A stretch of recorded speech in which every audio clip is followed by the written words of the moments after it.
Hello, and this is part 2 of my Shohei Ohtani video. We're going to see him hit a home run in this one, which I did catch on camera. Not as well as the Cedric Mullins home run I captured before. We're going to talk a bit about the ballpark itself of Camden Yards. We're going to show off some of the cool features that Camden Yards has other than just the warehouse. And we're going to dig into all of that fun stuff in this episode.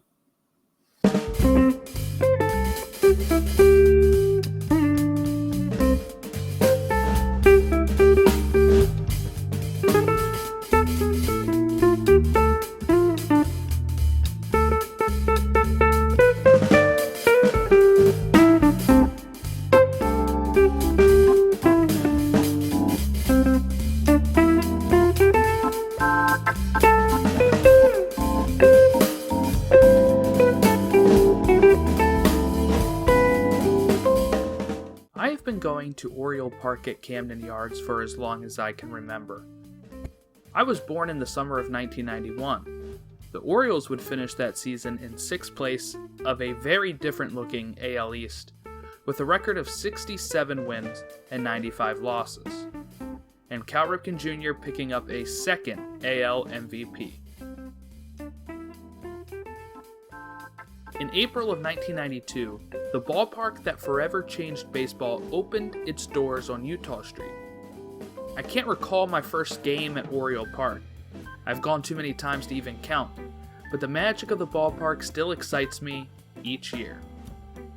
In the last video, I talked a bit about one of the best atmospheres I have experienced in Camden Yards, a comeback win against the Ohtani-led Angels after losing 19 games in a row.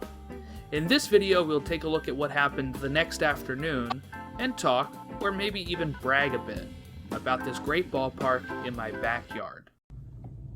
All right, on my way to game 3 of the series, my second game in 2 days. Like I said, last night was incredible, so I'm hoping that continues today and we don't end up having to start another losing streak here. Let's continue the winning streak. So on my way back down to Baltimore to see the end of the Angels-Orioles series. When you approach the ballpark, there are a couple of entrances. My favorite entrance is here, which looked a bit different this year due to COVID, but still the retired numbers still sit in the courtyard, and so does the statue of Babe Ruth. You may be wondering, why Babe Ruth? Why does Oriole Park have a tribute to a legendary Yankee? If you were not aware, Babe Ruth was born in Baltimore, and in 1914 would play for the minor league Baltimore Orioles. His father's saloon once sat in what is now center field of Oriole Park. Not far from here sits the Babe Ruth Birthplace Museum, which is going to be featured in a future video. Camden Yards is known as one of the first retro classic, a ballpark that has changed and influenced many other ballparks in America. After this, we started getting Progressive Field in Cleveland, Coors Field in Denver, Oracle Park in San Francisco, Comerica Park in Detroit, PNC Park in Pittsburgh, Citizens Bank Park in Philadelphia, Busch Stadium in St. Louis, Citi Field in Queens, New York Stadium in the Bronx, the new New York Stadium, new Yankee Stadium, and Guaranteed Rate Field in Chicago. These are all considered retro classic ballparks. And some notable games that have happened in this stadium. September 6, 1995, Cal Ripken breaks Lou Gehrig's record of 2,130 consecutive games played. September 6 of 1996, Eddie Murray hit his 500th career home run. May 3rd, 1999, the Cuban national baseball team defeated the Orioles 12-6 in a 2-game exhibition series. October 6, 2001, Cal Ripken Jr.'s final Major League Baseball game. The June 30th, 2009, a game I remember very well where the Orioles came back from 10 runs down, or a 10-1 deficit in the 7th inning over the Red Sox. They come back and win that game. And of course, September 28th, 2011, when the Orioles defeated the Red Sox in the final day of the season, that beloved Game 162, and then right after that, Longoria hitting a home run to send the Rays into the postseason and knock out the Red Sox. And of course, actually the first baseball game closed to the public after the 2015 Baltimore riots, a game against the White Sox, which we now become accustomed to after the 2020 season where nobody was allowed in stadiums due to COVID. But this was actually the first one in 2015, which is a very unique situation, and was probably thought to be the last time that would ever happen. But sadly, just a few years later, we had COVID and had to shut everything down. Walking along Utah Street, you can see little baseball-shaped plaques of home run balls that have landed on Utah Street with the name of the hitter, their team, and the date of the home run. Here are a few examples.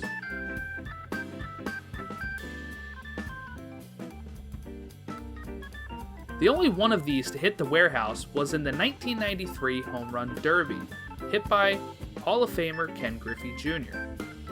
We need Camden Yards to host another All-Star Game and Home Run Derby sometime soon to see if anybody would be able to do it again. Above the bathrooms right outside the flag court are the pennants the Orioles have won. This would show World Series wins, AL pennants, and even some of the division titles.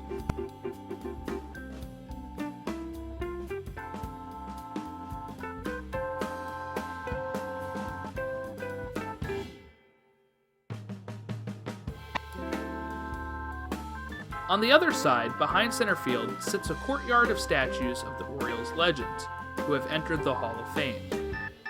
Earl Weaver, Jim Palmer, Brooks Robinson, Frank Robinson, Eddie Murray, and Cal Ripken Jr.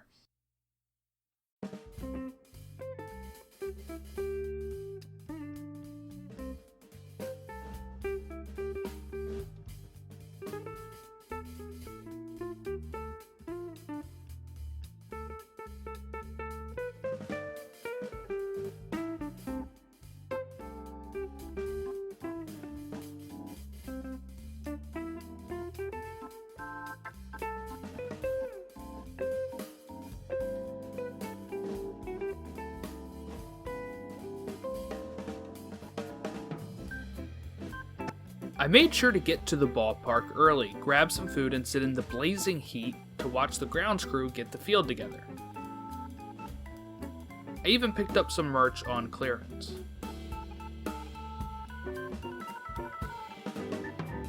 Then it came time for Shohei Ohtani to lead off once again. After not having a great game the night before, he takes this one deep.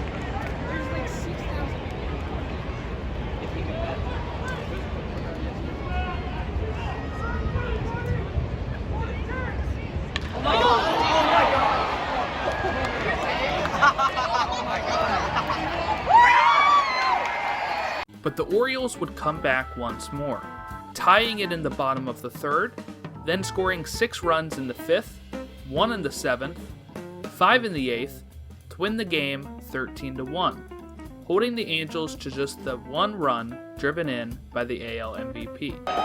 Orioles win 13-1, 2 in a row.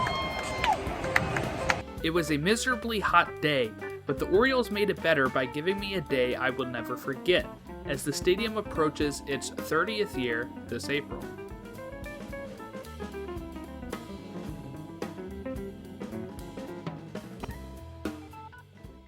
I've been lucky to go to Orioles Fan Fest, one of the last years they had it in 2018, and got to take a tour of the stadium after Fan Fest and get pictures in the dugout, pictures on field level. It was a really great experience.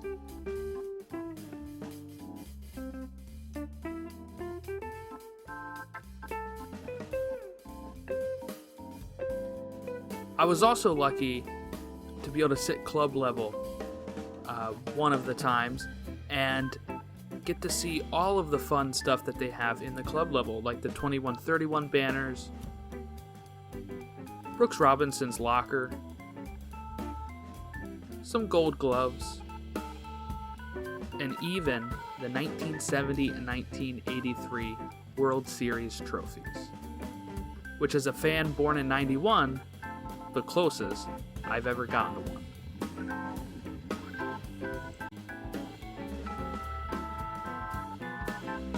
So now let's go over to the checklist and mark off Camden Yards.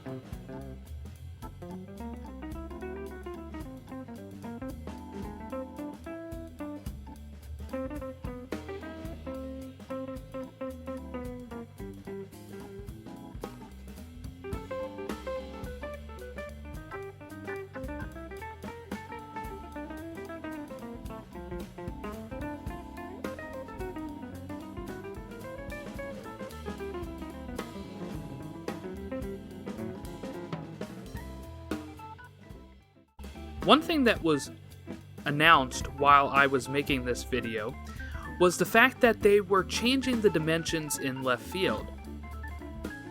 Actually changing the wall 5 foot higher from 7 feet to 12 feet and pushing it back up to 30 feet. Here are some photos from the Orioles that they released on Twitter showing that the work has begun. What does this mean for the ballpark? While still a hitter's ballpark due to the right field dimensions, maybe the Orioles pitching will now be a little better without having to give up home runs right out the left field.